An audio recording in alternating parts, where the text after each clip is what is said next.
ونستعينه ونستغفره ونؤمن به ونتوكل عليه ونعوذ بالله من شرور أنفسنا ومن سيئات أعمالنا من يهده الله فلا مضل له ومن يضلله فلا هادي له ونشهد أن لا إله إلا الله وحده لا شريك له ونشهد أن سيدنا ومولانا محمدا عبده ورسوله صلى الله تعالى على خير خلقه محمد وعلى آله وأصحابه ومن تبعهم بإحسان إلى يوم القيامة أما بعد فأعوذ بالله من الشيطان الرجيم بسم الله الرحمن الرحيم ووصينا الإنسان بوالديه حسنا وإن جاهداك لتشرك بي ما ليس لك به علم فلا تطعهما إلي مرجعكم فأنبئكم بما كنتم تعملون والذين آمنوا وعملوا الصالحات لندخلنهم في الصالحين صدق الله العظيم.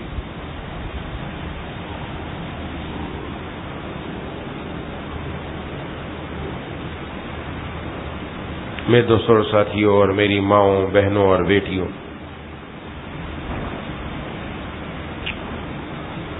سورۃ العنکبوت کی آیت نمبر 8 اور 9 کی تلاوت کی.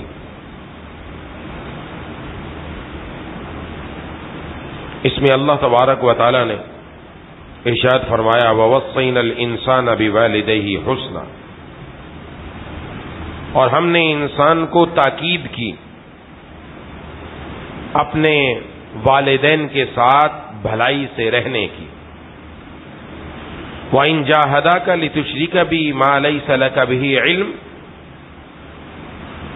اور اگر وہ تم پر زور ڈالیں کہ تم میرے ساتھ کسی کو شریک ٹھہراؤ جس کے بارے میں تمہارے پاس کوئی دلیل نہیں، کوئی علم نہیں، فَلَا تُطِعْهُمَا، تو پھر ان کا کہنا مت مانو. الی مرجعکم فانبئکم بما کنتم تعملون، میری ہی طرف تم سب کو لوٹ کر آنا ہے، اس وقت میں تمہیں بتاؤں گا کہ تم کیا کرتے رہے ہو. والذین آمنوا وعملوا الصالحات، اور جو لوگ ایمان لائے اور انہوں نے نیک عمل کیے، لندخلنہم فی الصالحین، ہم انہیں ضرور صالحین میں، نیک لوگوں میں داخل کریں گے.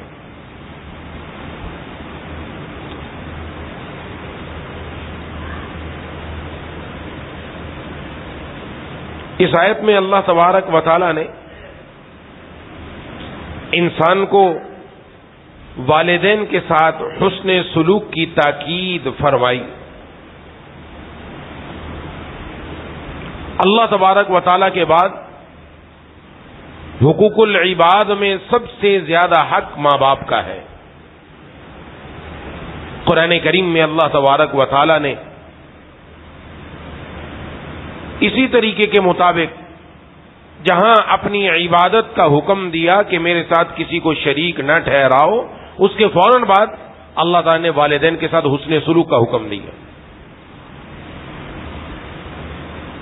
تو حقوق العباد میں سب سے اہم حق وہ والدین کا بنتا ہے. اور قرآن کریم میں اس سے پہلے بھی ہم پڑھ چکے کہ والدین کے حقوق میں یہ بیان فرمایا کہ فَلَا تَقُلْ لَهُمَا اُفٍّ وَلَا تَنْهَرْهُمَا وَقُلْ لَهُمَا قَوْلًا كَرِيمًا، اور وَاخْفِضْ لَهُمَا جَنَاحَ الذُّلِّ، کہ والدین کو اف بھی مت کہو اور ان کو جھڑکو بھی مت، اور ان کے ساتھ نرم بات کرو. نہ صرف نرم بات کرو بلکہ تمہارا والدین کے ساتھ انداز ایسا اختیار کرنا چاہیے کہ تمہارے بازو بھی والدین کے سامنے جھکے ہوئے ہوں، کندھے بھی جھکے ہوئے ہوں۔ یہ قرآن کریم میں اللہ تبارک و تعالی نے واضح طور پر والدین کے بارے میں یہ ارشاد فرمایا، اور احادیث میں جناب نبی کریم صلی اللہ علیہ وسلم نے بڑی تاکید فرمائی۔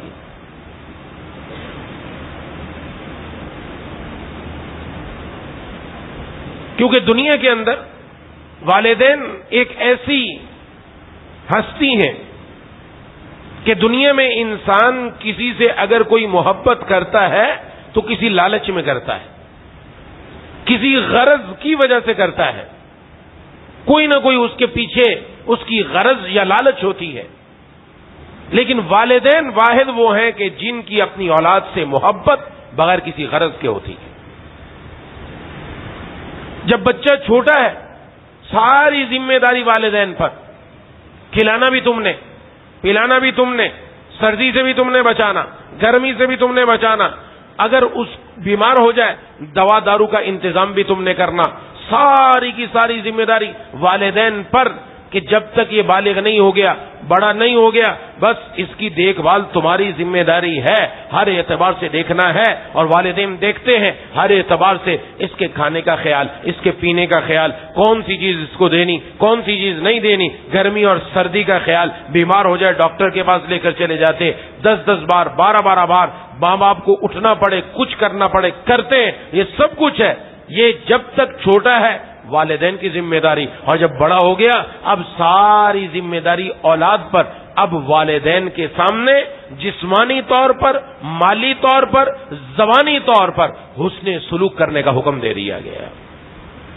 اب اولاد کے لیے والدین سے مطالبہ نہیں، اب اولاد سے مطالبہ ہے کہ تم نے ان کے ساتھ حسن سلوک کرنا ہے۔ اور حسن سلوک میں زبانی حسن سلوک بھی آتا ہے، اور زبان سے کیا، ایسا جملہ نہ بولو جن سے ان کو تکلیف پہنچ جائے، جھڑکنا تو دور کی بات ہے، اف کہنا تو دور کی بات ہے، کچھ بھی نہ کہو۔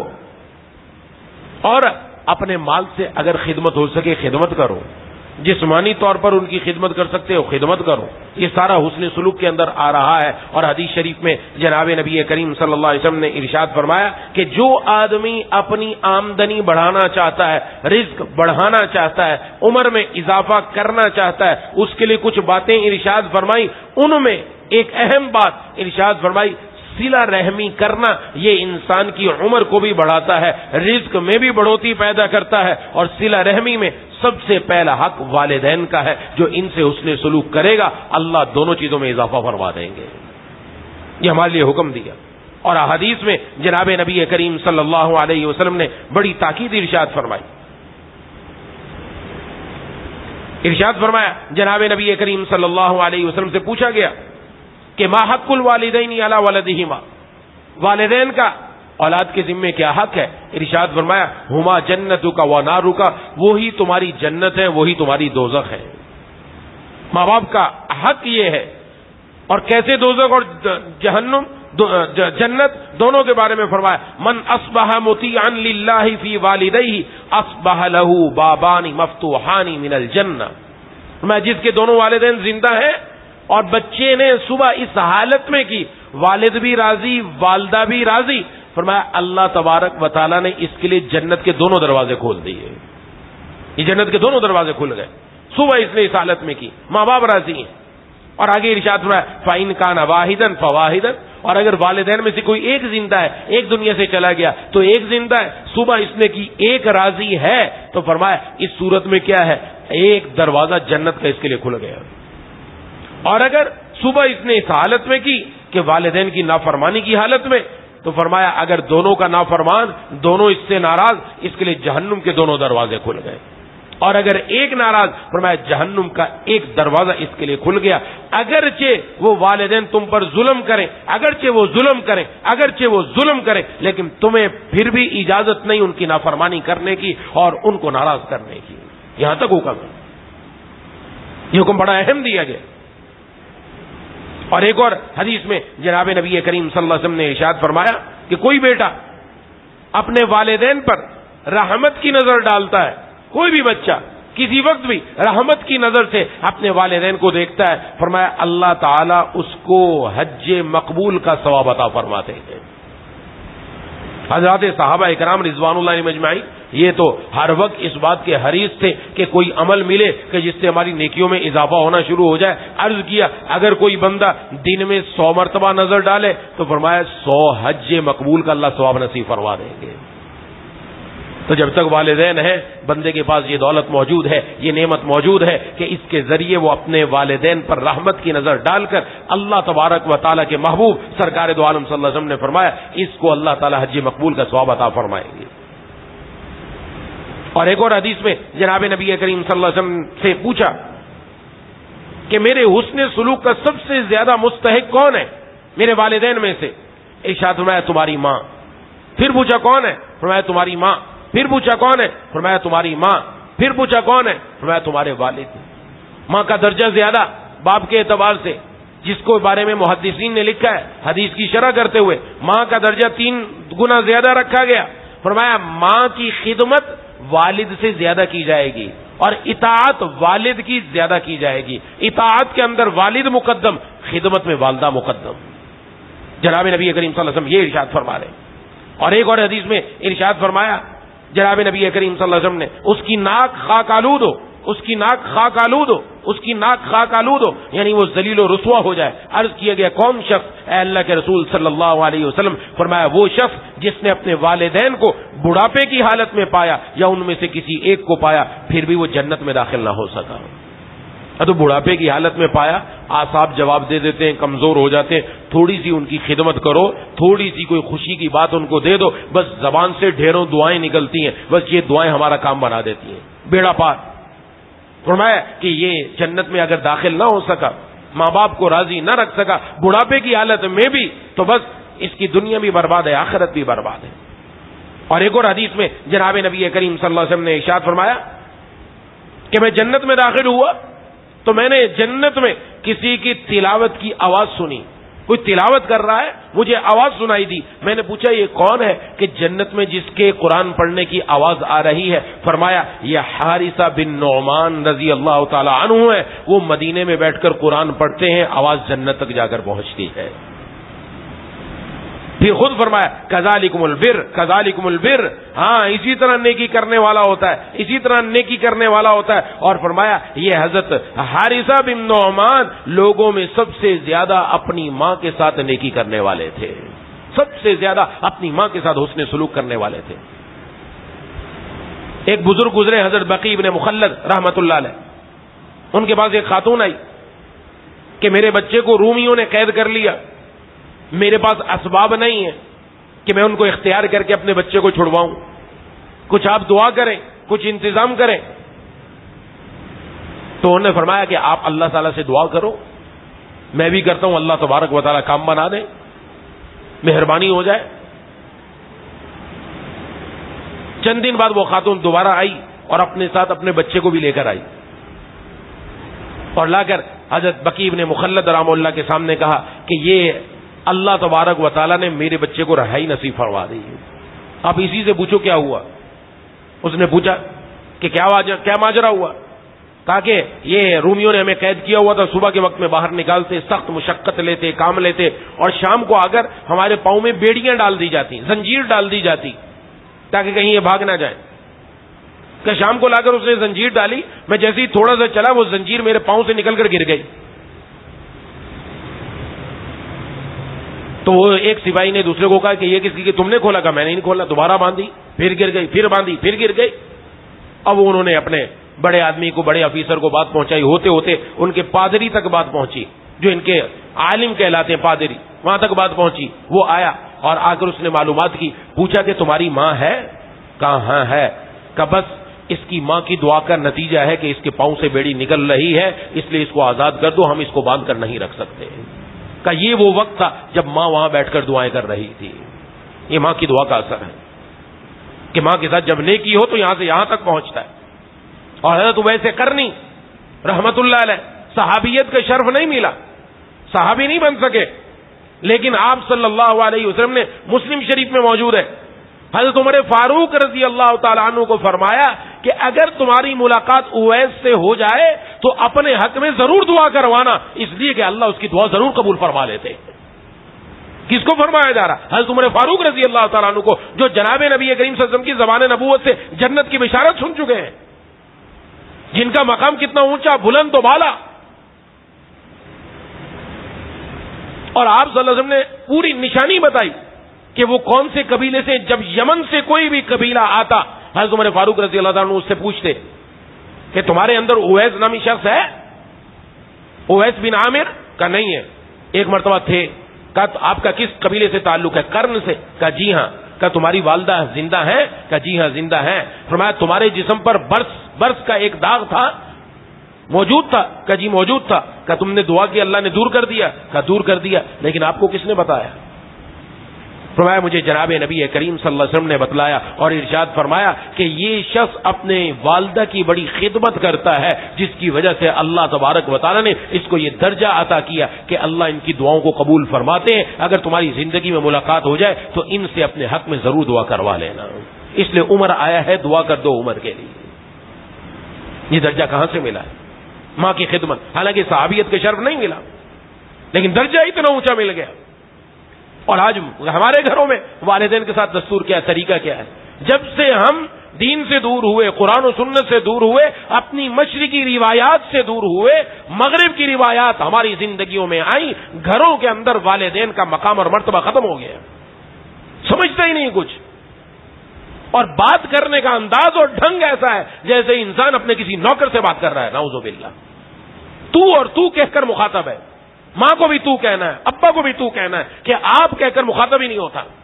کہ والدین کی کوئی عزت ہے، گھر میں کوئی قدر ہے؟ نہیں. سب کچھ پتا ہے، اپنی چوائس کا پتا ہے، بیٹوں کو پسند کیا ہے وہ پتا ہے، اور بیوی کی پسند کیا ہے سب پتا ہے. ماں باپ کی پسند نہیں پتا ہے. ایسا نہیں کہ کبھی گھر میں ماں باپ کی پسند کی بھی کوئی چیز لے لے. ماں آپ کو یہ پسند ہے، آج میں آپ کے لیے یہ لے کر آیا تاکہ ماں کے دل سے میں دعائیں نکلوا لوں. کہنے کی ضرورت نہ پڑے، کام کچھ ایسا کر لوں. باپ اور ماں دونوں بوڑھے ہو چکے، لیکن اب وہ بوڑھے گھر کے اندر دوسرے لوگوں پر بوجھ بنے ہوئے. نعوذ باللہ. 2 روٹی کھلانا مشکل ہے بیٹے کو، جس کو وہ پال پوس کر بڑا کیا. جب باپ بنتا ہے تو پتہ چلتا ہے کہ اولاد پلتی کیسے ہے، کیا کچھ کرنا پڑتا ہے اس کے لیے. آج ماں باپ کی قدر و قیمت آنکھوں میں نہیں رہی. یہ تو صرف اتنی بات نہیں، اس سے آگے بڑھ کر ماں باپ کو پیٹا جا رہا ہے، دھکے دے کر گھر سے نکال دیا جاتا ہے، دھکے دے کر گھر سے نکال دیا جاتا ہے. اور اس سے آگے بڑھ کر اب تو معاملہ اور آگے بڑھ گیا کہ باپ کو بیٹا اپنے ہاتھ سے قتل کر رہا ہے، ماں کو اپنے ہاتھ سے قتل کر رہا ہے. ہر سال اتنے واقعات ہیں کہ بیان نہیں کر سکتا. ہر سال. یہاں پر جو حکم دیا گیا والدین کے ساتھ حسن سلوک کا، تو یہ نہیں ہے کہ مسلمان ہو تو حسن سلوک کرنا ہے، کافر ہو تو بھی حسن سلوک کرنا ہے. تمہاری رائے کے موافق بات کریں نہ کریں تب بھی حسن سلوک کرنا ہے. حکم ہر وقت یہی ہے.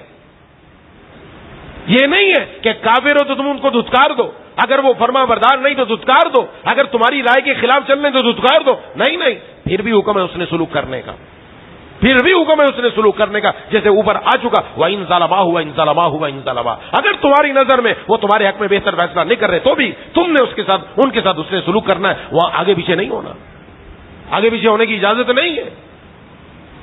حضرت ابو ہریرہ رضی اللہ تعالی عنہ اپنی والدہ کے بارے میں بڑے پریشان رہتے تھے کہ وہ ایمان نہیں لائی، اسلام نہیں لے کر آ رہی. بار بار دعا کرتے. جناب نبی کریم صلی اللہ علیہ وسلم سے جا کر عرض کیا کہ میری والدہ کے حق میں دعا کر دے، اللہ تبارک و تعالی ایمان کی دولت سے نواز دے. آپ صلی اللہ علیہ وسلم نے ہاتھ اٹھا دیے. جب گھر گئے دروازہ بند تھا، بجایا تو اماں کی طرف سے جواب نہیں آیا. کچھ دیر ٹھہرے رہے. کچھ دیر کے بعد اماں نے کھولا اور اندر داخل ہوتے ہی کہا کہ میں کلمہ پڑھتی ہوں، لا الہ الا اللہ محمد رسول اللہ. میں تیرے آنے کے انتظار میں تھی اور ابھی میں غسل کر رہی تھی کہ غسل کر لوں، کپڑے پہن لوں، اور تو آئے تو پھر کلمہ شہادت پڑھ کر میں مسلمانوں میں شامل ہو جاؤں. اور پھر حضرت ابو ہریرہ رضی اللہ تعالی نے اپنی اماں کا حق ہر وقت ادا کیا کہ ماں کی خدمت میں جاتے اور جا کر عرض کرتے کہ آپ میرے لیے دعا کر دیا کریں. فرمایا ہاں میں تیرے لیے دعا کرتی ہوں کہ جس طرح تو نے میرے ساتھ حسن سلوک کیا، اللہ تبارک و تعالی اس کو تیرے لیے اجر کا عوض بنا دے، اللہ تجھے اس جیسا اجر عطا فرما دے. دعاؤں کی سلسلہ. اور یہاں کیفیت کیا ہے؟ یہاں تو کیفیت کا کچھ پتہ ہی نہیں. ماں کی خدمت کرنا بھی وہ اپنی شان کے خلاف سمجھا جاتا ہے. آج مصیبت یہ ہے پتہ نہیں مردانگی کہاں سے نکال کر لائے ہیں ہم کہ مردانگی یہ ہے کہ اماں کے پاؤں بھی نہیں وہ دبائے گا، جا کر خدمت نہیں کرے گا، سر میں تیل لگا دے، آج اماں بیمار ہے، کوئی تکلیف ہے، کوئی پریشانی ہے، کچھ چلے جائے نا۔ والد بھی اگر تھوڑا سا مطالبہ کرتے تو مصیبت کھڑی ہو جاتی کہ ابا نے پیسہ کیوں مانگ لیا، جب چھوٹے تھے تو مانگتے تھے، ابا دیتے نہیں تھے بلکہ خرچی چالو کر دی اور مسلسل دیتے ہی رہے، بغیر پوچھے دیتے رہے، اور اب والد کو دیتے ہوئے پریشانی ہو رہی ہے، ماں کو دیتے ہوئے پریشانی ہوتی ہے۔ ان کے ساتھ تو حکم حسن سلوک کا ہے، ان کی تو دعائیں لینے کا موقع ہے۔ پہلے یہ ہوا کرتا تھا کہ باپ کا فیصلہ، والدہ کا فیصلہ، والد کا فیصلہ اولاد کے حق میں بس تیر بہدف خاموشی سے سن لیا اور آنکھیں نیچی کر لی اور سر اٹھا کر بات کرنا گوارا نہیں کرتے تھے۔ اور جو جناب نبی کریم صلی اللہ علیہ وسلم نے فرمایا تھا کہ تو اور تیرا مال تیرے والد کا ہے، وہ واقعتاً ہماری مشرقی روایات کے اندر موجود تھا۔ اب بھی جہاں جہاں دین کے اوپر عمل ہے وہی کیفیت ہے، ورنہ ہر جگہ پر دیکھ لیا جائے، نظر آ رہا ہے۔ اپنے کمرے میں اے سی لگا ہوا ہے، والد باہر بالکل دروازہ کھولو تو سامنے چارپائی والد کی لگی ہوئی ہے، اپنے کمرے میں اے سی ہے، وہاں والد نہیں آ سکتا۔ آپ اپنے پاس اچھی گاڑی پر سفر کرے گا، والد کے لیے گاڑی نہیں ہے، پیدل سفر کرے وہ۔ اپنے کھانے کے لیے اچھا انتظام ہے، والدین کے لیے نہیں ہے، ان کے لیے کوئی اچھا انتظام نہیں ہے۔ تو یاد رکھ لیں، حدیث شریف کا مفہوم ہے کہ والدین کے ساتھ جو انسان معاملہ کرتا ہے اللہ تبارک و تعالیٰ ویسے تو گناہوں کی سزا آخرت میں دیں گے، لیکن والدین کی نافرمانی کی سزا اللہ دنیا ہی میں دے دیتے ہیں، دنیا ہی میں دیتے ہیں، اس کی سزا دنیا میں ملے گی، اور اس سے بڑا متکبر اللہ اس پر مسلط کریں گے، دیکھتا رہ جائے گا ہوا کیا ہے میرے ساتھ۔ یہ ماں باپ کی دعا انسان کو جہاں بہت اونچا پہنچا دیتی ہے، وہاں ان کی بد دعا اور وہاں ان کی ناراضگی انسان کو جہنم کے گڑھے میں تو گراتی ہے، دنیا بھی برباد ہو جاتی ہے، دنیا بھی برباد ہو جاتی ہے۔ الادب المفرد میں امام بخاری رحمہ اللہ نے لکھا ہے، ایک نوجوان اپنی والدہ کے ساتھ بدتمیزی کیا کرتا تھا۔ آج کل والدہ سے بدتمیزی کرنا آسان ہے نا، ماں کچھ کہتی نہیں ہے، پیار کے مارے، اس لیے بعد جا کے بدتمیزی۔ نماز بھی پڑھ رہا ہے، روزہ بھی رکھ رہا ہے، اور صف اول کا بھی اہتمام ہے، چہرے پر داڑھی بھی سجی ہوئی ہے، اخلاق اتنے برے ہیں کہ ماں کے ساتھ بات کرنے کا طریقہ نہیں ہے، تمیز نہیں ہے، ادب نہیں ہے، بات کس انداز میں کرنی ہے، تو اور تڑاک سے بات کی جاتی ہے، بلکہ اس سے آگے بڑھ کر یہ ان کانوں نے وہ الفاظ سنے زبان پر لا نہیں سکتا۔ ماں باپ کو مخاطب کرنے کا بچوں کا انداز گالی دے کر مخاطب کرنے کا، گالی دے کر، وہ بھی ننگی گالی دے کر۔ یہ کس نے سکھایا ہے؟ یہ کس نے ان کی تربیت کی ہے؟ ان کو نہیں پتا کہ ماں باپ کا ادب کیا ہے، ان کے ساتھ بات کس انداز میں کرنی ہے۔ آج گھر گھر کا معاملہ ہے، کتنے ماں باپ پریشان ہیں اپنی اولاد سے، آئے روز کوئی نہ کوئی ایسا مسئلہ کہ ان کو کیسے سمجھائیں، کیسے کہیں، ان کے دل پر جوں تک نہیں رینگتی قرآن و سنت سے دوری۔ جب سے ہم دور ہوئے مشرقی روایات کی، مغرب آیا تو چونکہ وہاں تو اولڈ ہاؤس بن چکے ہیں، ویسے ہی ماں باپ گھر میں نہیں رہ سکتے، اٹھاؤ اور جا کر اولڈ ہاؤس میں رکھ کر آ جاؤ۔ اور اب پاکستان میں بھی ایسے ہونا شروع ہو گیا، جڑو ہی پھینک کے آ جاؤ، ان کی ضرورت نہیں رہی اب گھر میں، یہ ناکارہ افراد بن گئے، جب تک مال آ رہا تھا ٹھیک ہے، اب نکال دو ان کو گھروں سے۔ یاد رکھے تو پھر اللہ تبارک و تعالیٰ کی جب لاٹھی سر پہ آ کر پڑے گی، ان بطش ربک لشدید، تیرے رب کی پکڑ بڑی سخت ہے، تو پھر اللہ تبارک و تعالیٰ کی پکڑ بڑی سخت آئے گی۔ اس لیے حکم دیا گیا ان کے ساتھ حسن سلوک کرو، اور ارشاد فرما دیا جناب نبی کریم صلی اللہ علیہ وسلم نے کہ والد کی رضامندی، اللہ کی رضامندی والد کی رضامندی میں ہے، اور اللہ کی ناراضگی والد کی ناراضگی میں ہے۔ والد ناراض تو اللہ بھی ناراض، والد راضی اللہ بھی راضی۔ پھر کہتے ہیں ہمارے لیے کیا گیا، والدین نے کیا گیا، تو اتنا بڑا کیسے گبرو جوان کیسے بن گیا، تو یہاں تک پہنچا کیسے؟ اگر والدین خیال نہ رکھتے تو اسی وقت ختم ہو چکا ہوتا، آج تو دنیا میں نام و نشان نہ ہوتا۔ یہ تو والدین ایک ذریعہ بنے، اس ذریعے کی اللہ تبارک و تعالیٰ نے لاج رکھوائی ہے، بار بار حکم دیا اپنے والدین کے ساتھ حسن سلوک کرو۔ تو ہمیں اپنی زندگی میں جانچنا ہے، جھانکنا ہے کہاں ہم سے غلطی ہو رہی ہے، جہاں غلطی ہے وہاں والدین کے پاؤں میں پڑھ کر ابھی معافی مانگ لینا آسان، بعد میں بڑی پریشانی۔ تو امام بخاری رحمہ اللہ کا وہ واقعہ بیان کر رہا تھا، الادب المفرد میں لکھا، فرمایا کہ ایک شخص، کسی نوجوان کا انتقال ہوا تو قبرستان میں دفنا دیا گیا، تو شام کو عصر کے بعد قبر سے ایک گدھے کا سر باہر نکلتا، اور وہ گدھے کی طرح آوازیں نکالتا مغرب کے وقت پھر دوبارہ اندر چلا جاتا۔ دفن کس کو کیا گیا تھا؟ انسان کو۔ پوچھا گیا معاملہ کیا ہے؟ جب معلومات کی تو پتہ چلا یہ وہ شخص ہے کہ جس نے اپنی والدہ کی اتنی نافرمانی کی اتنی نافرمانی کی کہ ایک دن آ کر ماں کو بولنے لگا تو گدی کی طرح بولتی ہے، نعوذ باللہ۔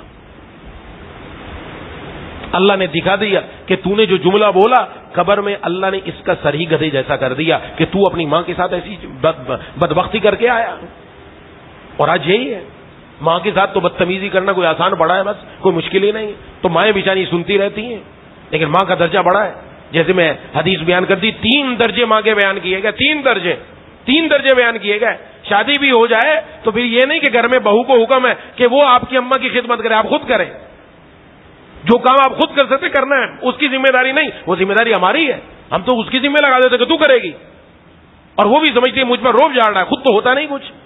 چائے بنا کر دینی تو چائے بنا کر آپ دے سکتے ہیں، اماں کی خدمت کرنی، سر میں تیل لگانا تو کون سا مشکل کام ہے، پاؤں دبانے تو کون سا مشکل کام ہے۔ لیکن مسئلہ وہی ہے کہ ہماری عزت کم ہوتی ہے، پتہ نہیں کہاں سے عزت بنائی ہے اپنی۔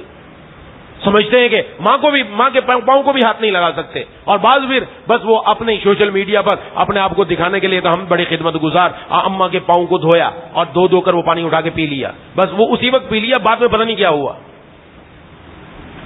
یہ اس سے اللہ راضی نہیں ہوتا۔ اللہ دیکھ رہے ہیں دلوں کی کیفیت، حالات۔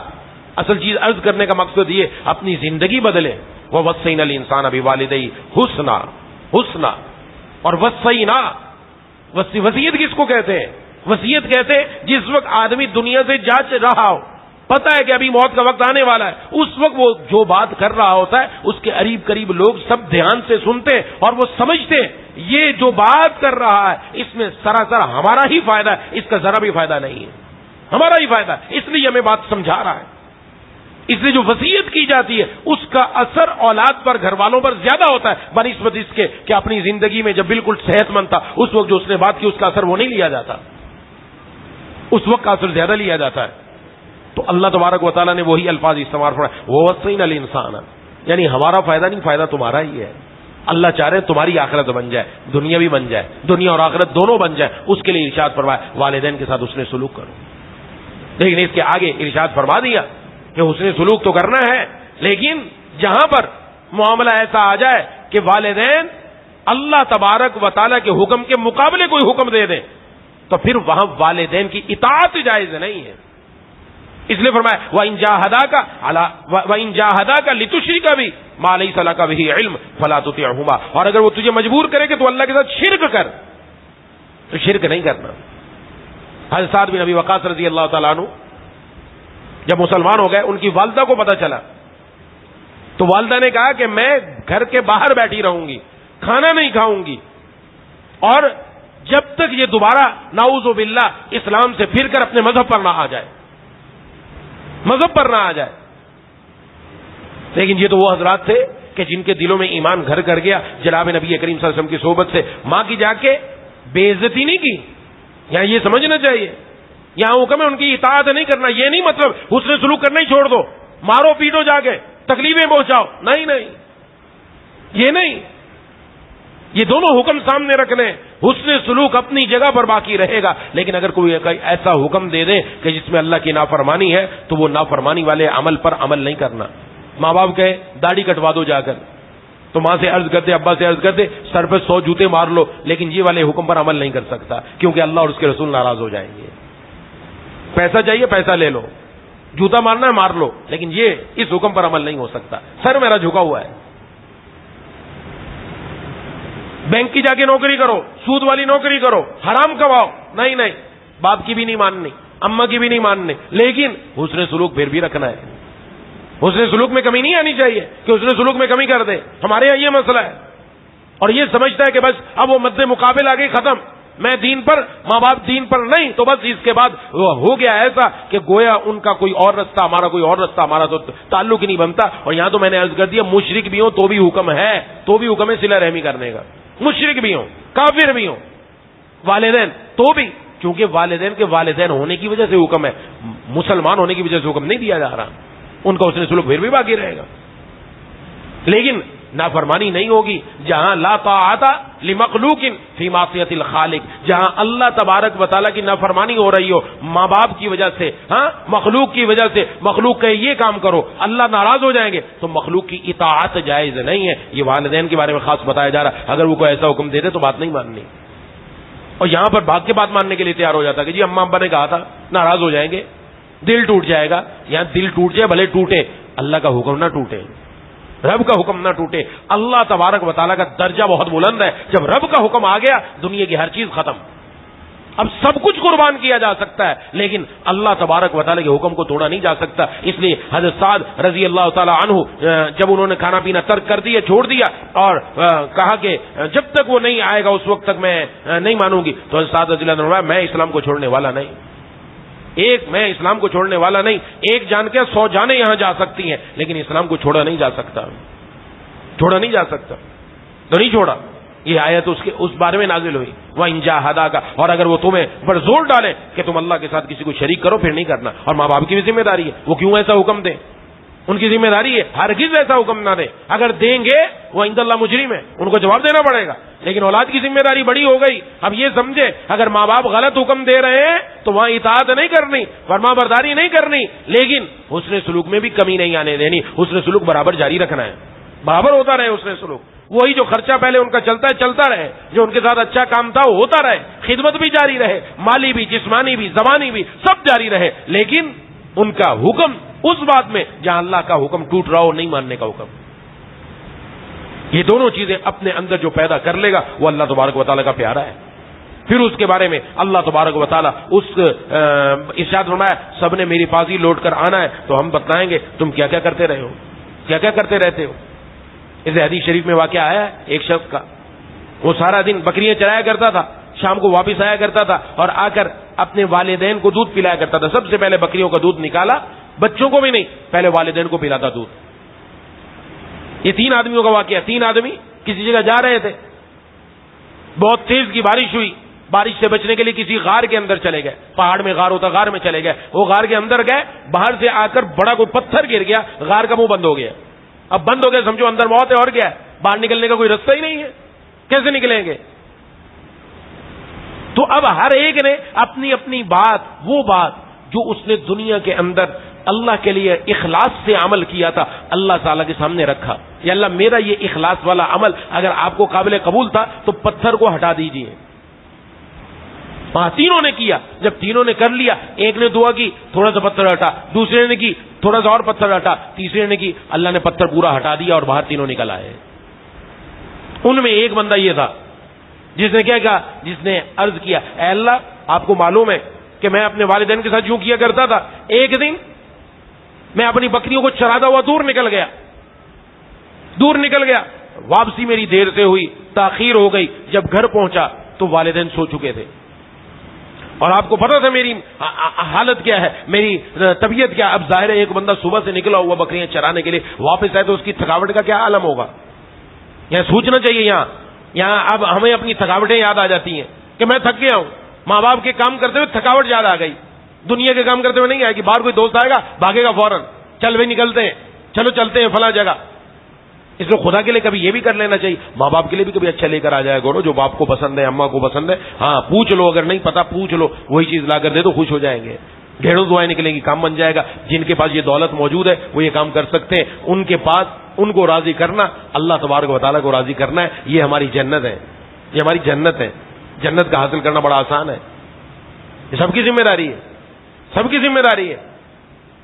تو بہرحال اس نے کہا کہ میں آیا گھر پر، میں نے بکریوں کو دودھ نکالا اور دودھ نکال کر جب میں اپنے والدین کی خدمت میں لایا تو والدین سو رہے تھے. میرے چھوٹے بچے وہ بل بلاتے رہے میرے پاس، وہ اسی حالت میں وہ بھی سو گئے. ان کو نہیں دیا، گوارا نہ کیا کہ میں تو سب سے پہلے والدین کو دودھ دیا کرتا ہوں، اپنی اولاد کو تو بعد میں دیتا ہوں. کہ ساری رات کھڑا رہا، ساری رات. بات کہنا آسان ہے، 1 گھنٹہ 2 گھنٹہ نہیں، ساری رات. تب میری حالت وہی رہی کہ میں ہاتھ میں دودھ کا کٹورا لے کر کھڑا رہا اور ماں باپ سوتے ہی رہے. اور میں نے یہ گوارا نہ کیا کہ یہ دودھ پہلے ماں باپ سے پہلے اپنے بچوں کو پلا دوں. ساری رات یہ رہا. اگر یہ قبول تھا تو یا اللہ یہ تھوڑا سی چٹان آپ سرکا دیں. بس یہ دعا کرنی تھی، اللہ نے چٹان سرکا دی.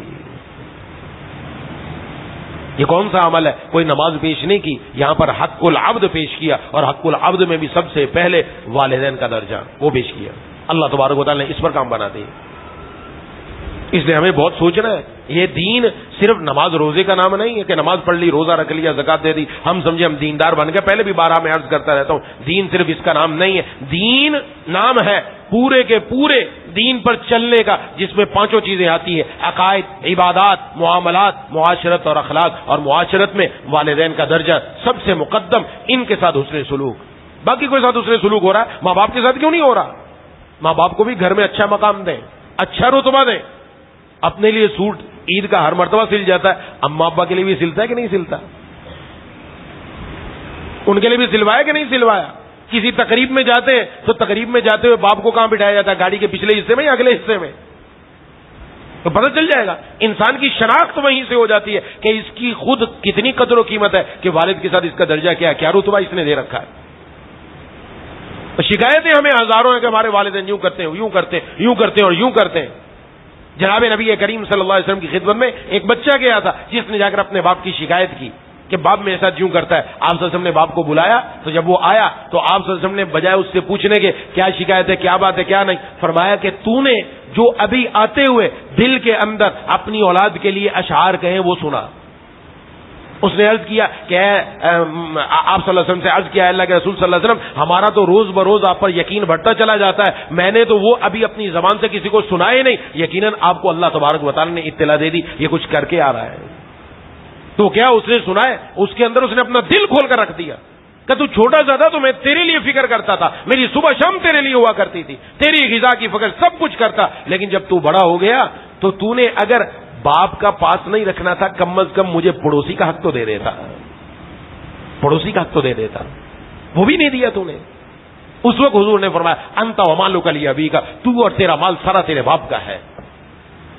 کہ باپ کا درجہ اتنا بڑا ہے کہ اس کو تکلیفیں دے کر سمجھے کہ میں آگے بڑھ جاؤں گا، ممکن ہی نہیں ہے، یہ ممکن نہیں ہے. اسے اپنی زندگیوں کا جائزہ لینا ہے.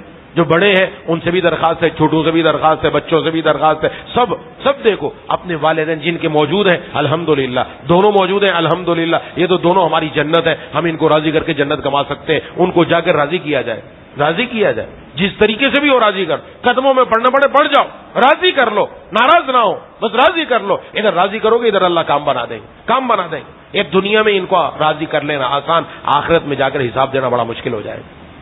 اب اگر کوئی سوچے کہ میرے والدین تو دنیا سے چلے گئے، وہ ناراض تھے، اب میں کیا کروں، اس کے لیے کوئی رستہ ہے کہ نہیں ہے؟ تو قربان جائیے، محبوب کبریا خاتم الانبیاء سرکار دو عالم صلی اللہ علیہ وسلم نے اس کے لیے بھی رستہ ارشاد فرما دی ہے کہ اگر کوئی انسان ایسا ہے کہ دنیا سے والدین چلے گئے ہیں، اب وہ خوش نہیں تھے، ناراض تھے، اب کیا کرے؟ تو آپ صلی اللہ علیہ وسلم نے اس کے لیے ارشاد فرمایا، نمبر 1 فرمایا ان کے لیے دعائیں کرتے رہو، دعائیں کرتے رہو، نمبر 1. نمبر 2 فرمایا ان کے لیے استغفار کرتے رہو. نمبر 3 فرمایا ان کے لیے وصیت جو کر کے گئے وہ وصیت نافذ کرو، جو انہوں نے وصیت کی اگر وصیت شریعت کے مطابق ہے اس کو نافذ کرو. اور نمبر 4 ان لوگوں کے ساتھ صلہ رحمی کرو جو ان کے جاننے والے ہیں، جو ان کے جاننے والے ہیں، اور ان کے دوستوں کا اکرام کرو، اور ان کے دوستوں کا اکرام کرو. یہ 4-5 کام کر لیے تو گویا تم نے والد کا حق ادا کر دیا. اللہ تعالیٰ ان کو آخرت میں تم سے راضی فرما دیں گے. تو کسی کے چلے گئے تو دعاؤں کا اہتمام ہو. عام طور پر دعاؤں میں ہم یاد ہی نہیں رکھتے. والدین چلے گئے 2-4 دن 6 دن 8 دن، چلو قبر پر بھی جاتا رہا اور دعائیں بھی کرتا رہا، اس کے بعد بھول گیا. نہیں، ہر دعا میں ان کو یاد رکھے، دعائیں مغفرت تو کرے، دعائیں مغفرت کہ اللہ تبارک و تعالیٰ ان کی مغفرت فرما دے. رب ارحمہما کما ربیانی صغیرا، یہ تو دعا سکھلائی گئی نا ہمیں، تو دعا کا اہتمام کریں. اور نمبر 2 کچھ نہ کچھ ایصال ثواب بھی روز کر دے. سورۃ الاخلاص کی بڑی فضیلت آئی ہے، زیادہ مرتبہ نہیں پڑھ سکتا، 12 مرتبہ پڑھ لے، 12 مرتبہ پڑھ کر اس کا ایصال ثواب کر دے. 3 مرتبہ پڑھ لے، جتنا ہو سکتا ہے پڑھ لے، پڑھ کر ایصال ثواب کر دے. یہ تو ہر ایک انسان کو یاد ہوتی ہے. اور دوسرا جو وصیت ہے، اگر وصیت کوئی موجود ہے اور ابھی تک ہم نے اس پر عمل نہیں کیا، اس وصیت پر عمل کیا جائے. اور جن کے ساتھ ان کی دوستی تھی، جو ان کے پاس آتے جاتے رہتے تھے، ان کا خیال رکھے، ان کا خیال رکھے تو کام بن جائے گا. ایک موقع پر جناب نبی کریم صلی اللہ علیہ وسلم تشریف فرماتے غزوے سے واپسی پر، تو ایک خاتون آئی، حضرات صحابہ کرام رضوان اللہ اجمعین فرماتے جناب نبی کریم صلی اللہ علیہ وسلم نے ان کے لیے اپنی چادر بچھائی. وہ آ کر چادر پر تشریف فرما ہوئی، پھر بتایا یہ میری رضائی ماں ہیں جنہوں نے مجھے بچپن میں دودھ پلایا تھا. آپ نے یہ اکرام فرمایا. اور آپ نے صرف یہ اکرام نہیں بلکہ اپنی زوجہ مطہرہ حضرت خدیجہ رضی اللہ تعالیٰ عنہ سے آپ کی سب سے زیادہ محبت تھی. یہ پہلی خاتون تھی جن کے ساتھ ان کے ہوتے ہوئے آپ نے دوسرا نکاح نہیں کیا، اور ان کی فضیلت بہت بڑی ہے، بہت زیادہ فضائل ہیں ان کی یہ فضیلت سب سے بڑی، جب پہلی وحی نازل ہوئی اور آپ صلی اللہ علیہ وسلم گھر میں تشریف لائے اور گھر میں آ کر کہا کہ مجھے کچھ اڑا دو، ان کو اڑا دیا گیا، تو حضرت اماں خدیجہ رضی اللہ تعالیٰ نے پوچھا تو جناب نبی کریم صلی اللہ علیہ وسلم نے بتایا کہ اس طرح ایک فرشتہ آیا اور اس نے یہ بات فرمائی، یہ بات آئی، تو اس وقت تسلی حضرت خدیجہ رضی اللہ تعالیٰ عنہ نے دی اور چند جملے فرمائے، اور چند جملے فرما کر کہا اللہ تبارک و تعالیٰ آپ کو کبھی رسوا نہیں کریں گے۔ دنیا کے اندر نبی امت کو تسلی دیتا ہے اور یہاں نبی کو تسلی دینے والی ایک خاتون ہے حضرت اماں خدیجہ رضی اللہ تعالیٰ عنہ۔ اس لیے جناب نبی کریم صلی اللہ علیہ وسلم کا یہ آپ کی وفات کے بعد طریقہ رہا کہ حضرت خدیجہ رضی اللہ تعالیٰ عنہ کی جو سہیلیاں تھیں ان کے گھروں میں بھی تحفہ بھیجا کرتے تھے، یہ تو آپ کی اہلیت تھی، لیکن جہاں والدین کی بات ہو رہی ہے کہ والد صاحب کے دوست، والدہ صاحبہ کی سہیلیاں وہاں تک تحفہ بھجوائیں، ان کو جب بھجوائیں گے وہ خوش ہوں گے، ان کی رضا کی وجہ سے اللہ والدین کو وہاں خوش کر دیں گے آخرت میں، یہ درجہ عطا فرمائے۔ تو اگر کہیں کوئی مسئلہ ہو گیا تو یہ کام کر لے اور اللہ تعالیٰ سے عرض بھی کرتا رہے، یقیناً کام بن جائے گا۔ تو بہرحال آج کی جو آیت ہے، اس آیت کے اندر اللہ تبارک و تعالیٰ نے یہ دو حکم اہم ارشاد فرمائے کہ اپنے والدین کے ساتھ حسن سلوک کرو، زبان سے بھی حسن سلوک ہو، مالی بھی حسن سلوک، مال پیسہ دیتے ہوئے پریشانی ہوتی ہے کہ ابا 100 روپے تو کیا کرے گا، تو یہ 2 روٹی گھر میں نہیں مل رہی، تو بھائی دو روٹی مل رہی ہے، تو جس وقت آپ کو گھر میں روٹی ملتی تھی روزانہ خرچی نہیں ملتی تھی۔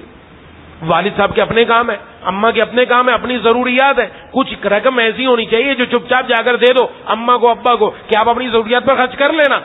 وہ مانگ نہیں سکتے بسا اوقات، وہ نہیں ہاتھ پھیلا سکتے، شرم آتی ہے ان کو، لیکن ہمیں ان کی ضرورت کا خیال رکھنا ہے۔ چپ چاپ جا کے دے دیا، زبردستی یہ رکھ لو اپنے پاس، بس آپ اپنی ضرورت پوری کر لینا، پھر پوچھا بھی نہیں کہ کیا کیا کیا نہیں کیا، اور یہ نہیں کہ جی میں پچھلی مرتبہ تو اتنا پیسہ دیا تھا وہ کدھر گیا، یہ بات تو پوچھنے کی حق ہی نہیں ہے، یہ بات کیوں پوچھی، یہاں پر یہ بات پوچھنی ہی نہیں ہے۔ اس کا مطلب یہ کہ گڑبڑ ہے دل کے اندر۔ والدین کے ساتھ محبت یہ ہونی چاہیے، طریقہ یہ ہونا چاہیے، تعلق یہ ہونا چاہیے، تو ان کے ساتھ تو اچھا سلوک ہو۔ تو بہرحال مالی بھی اور زبانی بھی اور جسمانی بھی ان کی جا کر خدمت کرے، جتنا ہو سکے ان کے ساتھ معاملہ کرے۔ اور دوسری بات ارشاد فرمائی، اور اگر تمہیں وہ کوئی ایسا حکم دے کہ جو اللہ کے حکم سے ٹکرا رہا ہے، جو قرآن کے حکم سے ٹکرا رہا ہے، جو حدیث کے حکم سے ٹکرا رہا ہے، وہاں ہرگز ماں باپ کی اطاعت نہیں کرنی، یہ حکم ہے۔ ان کی فرما برداری نہیں کرنی، یہ حکم نہیں کہ ان سے ناراض ہو جانا ہے یا ان کو گھر سے نکال دینا ہے یا ان کے ساتھ اپنا بات چیت بند کر دینی، نہیں، یہ نہیں۔ حسن سلوک برابر جاری رکھو، لیکن ان باتوں کو نہ مانو اور اللہ تعالیٰ کے حکم پر چلتے رہو،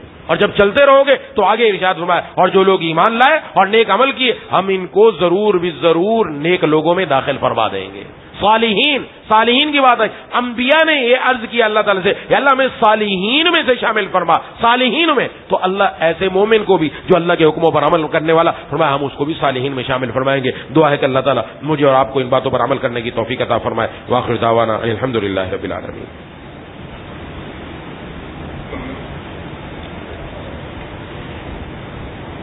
خواتین کے لیے بھی ایک اعلان ہے، 30 روزہ دینی تربیتی کورس بچیوں کے لیے شروع کیا گیا ہے۔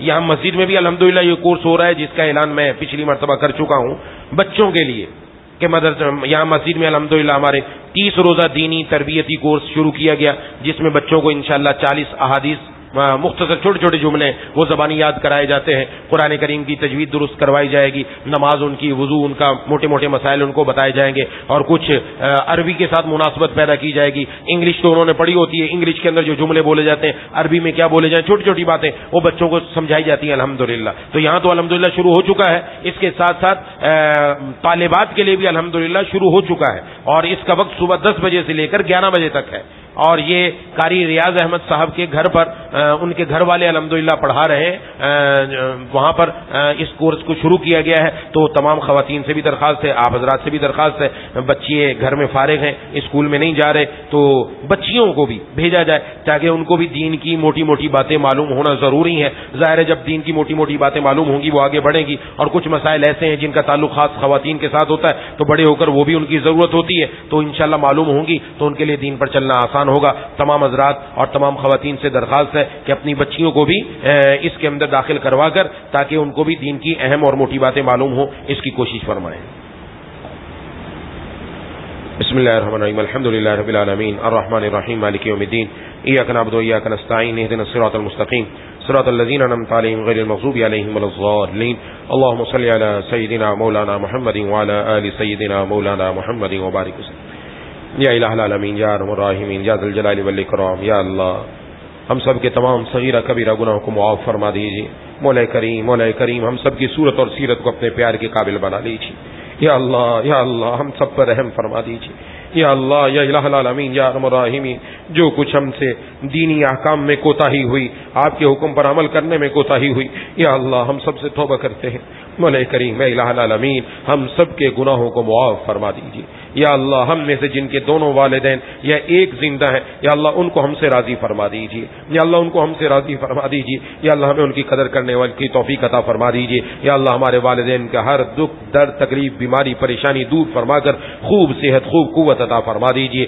یا الہ العالمین اور ان کا ہمیں جسمانی مالی اور بدنی طور پر جتنا ہو سکے خیال رکھنے کی توفیق عطا فرما دیجیے مولا کریم الہ العالمین اے ارحم الراحمین یا ذی الجلال والاکرام آپ کے محبوب صلی اللہ علیہ وسلم نے فرمایا کہ یہ تمہاری جنت ہے مولا کریم واقعتاً ہمارے ماں باپ کو ہمارے لیے جنت بنا دیجیے ان کو جنت بنانے کے لیے جو قدم ہمیں اٹھانا چاہیے وہ قدم اٹھانے کی توفیق عطا فرما دیجیے اور ہم میں سے جن کے والدین دونوں یا ایک دنیا سے رخصت ہو چکے یا اللہ ان کی قبروں کو نور سے منور فرما دیجیے جنت الفردوس میں جگہ عطا فرما دیجیے آخرت کی منازل آسان فرما دیجیے مولا کریم الہ العالمین اے ارحم الراحمین اور اگر وہ ہم سے ناراض تھے یا اللہ ہم سے ان کی رضامندی کے اندر ان کی فرما برداری میں کوتاہی ہوئی مولا کریم وہ معاف فرما کر یا الہ العالمین ان کو آخرت میں ہم سب سے راضی فرما دیجیے گا مولا کریم الہ العالمین ان کی مغفرت فرما دیجیے اے الہ العالمین آپ کے محبوب صلی اللہ علیہ وسلم نے جو اعمال بتائے وہ پھر ہمیں کرنے کی توفیق عطا فرما دیجیے اے الہ العالمین اے ارحم الراحمین ہم میں سے جو بیمار ہے گھروں میں جو بیمار ہے دوستوں احباب میں جو بیمار ہے جنہوں نے بیماروں کے لیے دعا کے لیے کہا ہے یہ کہنا چاہتے تھے نہیں کہہ سکے امید رکھتے ہیں یا پیغام نہ پہنچ سکا سب کو شفا کاملہ عاجلہ مستمرہ عطا فرما دیجیے ایک ساتھی نے اپنے بھتیجے کے لیے دعا کے لیے کہا ہے حسن نام ہے 3.5 سال کا ہے کان کی نس دب گئی ہے ڈاکٹروں نے آپریشن کا کہا ہے دعا فرمائے اللہ تبارک و تعالی اس کو خوب صحت عطا فرما دے یا اللہ یا الہ العالمین یا ذی الجلال والاکرام آپ ہر چیز پر قادر ہیں یا اللہ کان کی نس کو یا اللہ بحال فرما کر کان کی سنوائی کو بھی بحال فرما دیجیے مولا کریم الہ العالمین اے ارحم الراحمین اور بھی یا اللہ ہم میں سے کوئی بیمار ہے ابھی مسجد میں یا گھروں میں یا ہسپتالوں میں یا اللہ جو جس چیز کا علاج چل رہا ہے اسی کے اندر شفا رکھ دیجیے یا اللہ ہم سب کو پہلے سے بڑھ کر صحت بھی عطا فرما دیجیے قوت بھی عطا فرما دیجیے اس صحت اور قوت کو اپنے دین کے لیے لگانے کی توفیق عطا فرما دیجیے یا اللہ جسمانی طور پر ہم سب کمزور ہیں یا اللہ کمزوریاں ہمیں گھیرے ہوئے ہیں یا الہ العالمین یا ارحم الراحمین ہماری جسمانی کمزوریاں سب دور فرما دیجیے اور باطنی بیماریاں بھی سب دور فرما دیجیے تکبر سے ہماری حفاظت فرما بغض سے ہماری حفاظت فرما لالچ سے ہماری حفاظت فرما مولا کریم طبیعت کے اندر قناعت پیدا فرما دیجیے اے الہ العالمین اے ارحم الراحمین یا اللہ ہمارے روزمرہ کے اخراجات ہمارے ماہانہ اخراجات ہمارے سالانہ اخراجات یا اللہ غیب کے خزانوں سے پورے فرما دیجیے کسی کے سامنے ہاتھ نہ پھیلانا پڑے یا اللہ کسی کے سامنے ہاتھ نہ پھیلانا پڑے اور بھی جن حضرات نے دعا کے لیے کہا ہے یا اللہ آپ سب کی دعاؤں سے بخوبی واقف ہیں یا اللہ سب کی تمام جائز حاجات کو قبول فرما لیجیے جتنے حاضرین یہاں موجود ہیں جتنی خواتین یہاں موجود ہیں مجھ سمیت ہمارے سب کے دلوں میں جو جائز حاجات ہیں سب پوری فرما دیجیے اے الہ العالمین اے ارحم الراحمین یا ذی الجلال والاکرام جیسا آپ چاہتے ہیں ویسا ہم سب کو بنا دیجیے قرآن سے اپنا مضبوط رشتہ جوڑنے کی توفیق عطا فرما یا اللہ قرآن سے مضبوط تعلق جوڑنے کی توفیق عطا فرما اللہم کل خیر لکل مسلم و مسلمہ اللہم ارحم امت محمد صلی اللہ علیہ وسلم حاسدین کے حسد سے شریروں کے شر سے نظر بد سے ہم سب کی حفاظت فرما دیجیے اللہم کل خیر لکل مسلم و مسلمہ ربنا تقبل منا انک انت السمیع العلیم وتب علینا انک انت التواب الرحیم صلی اللہ تعالی علی خیر خلقہ محمد وعلی آلہ واصحابہ اجمعین برحمتک یا ارحم الراحمین آمین یا رب العالمین.